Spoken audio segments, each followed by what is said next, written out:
Seorang pangeran yang seharusnya hidup dalam kemewahan, memilih gunung dan hutan sebagai medan perangnya.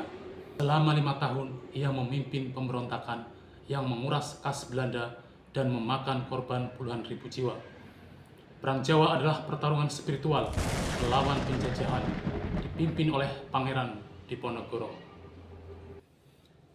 Kita akan membedah mengapa Diponegoro memberontak, bagaimana ia menggunakan taktik gerilya, dan strategi mematikan Jenderal de Kock yang akhirnya menjebaknya.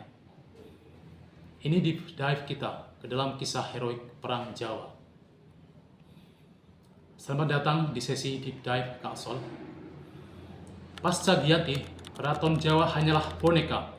Diponegoro melihat kehancuran moral dan agama di istana, dan itu memicu kemarahannya. Pemicu langsung Perang Jawa adalah tindakan Belanda. Belanda membangun jalan melintasi tanah leluhur Pangeran Diponegoro di Tegalrejo tanpa izin. Ini bukan hanya masalah tanah, ini adalah penghinaan spiritual dan politik terhadap bangsawan Jawa yang berjuang mempertahankan martabat.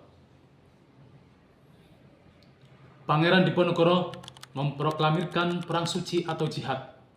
Ia mengubah caranya dari pangeran istana menjadi pemimpin spiritual, seorang ratu adil yang dinanti-nanti rakyat. Dukungan rakyat, terutama para ulama dan petani, adalah sumber kekuatannya. Strategi utamanya adalah perang gerilya. Ia menghindari pertempuran terbuka dengan melawan pasukan reguler Belanda. Diponegoro memanfaatkan pegunungan dan musim hujan. Pada puncak kejayaannya, pasukan Belanda hanya menguasai kota-kota besar, sementara desa dikuasai oleh Pangeran Diponegoro. Belanda menderita kerugian besar. Diperlukan jenderal yang cerdik, yaitu Jenderal de Kock. Ia menyadari bahwa gerilya tidak bisa dilawan dengan serangan frontal.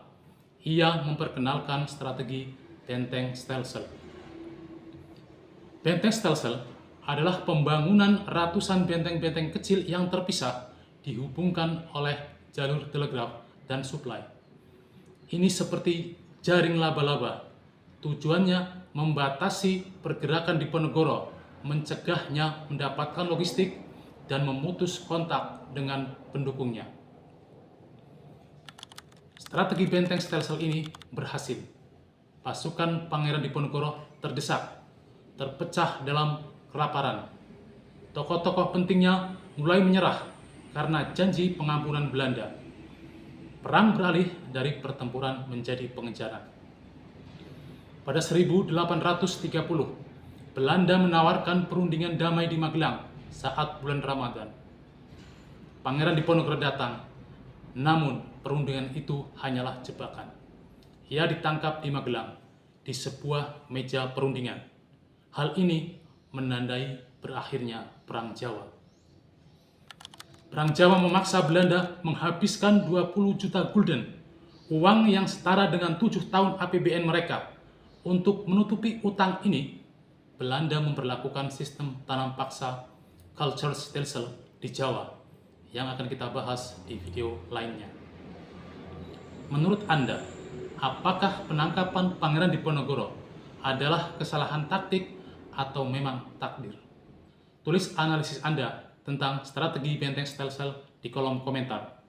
Jangan lupa share ke teman-teman Anda yang harus tahu kisah pahlawan sejati ini.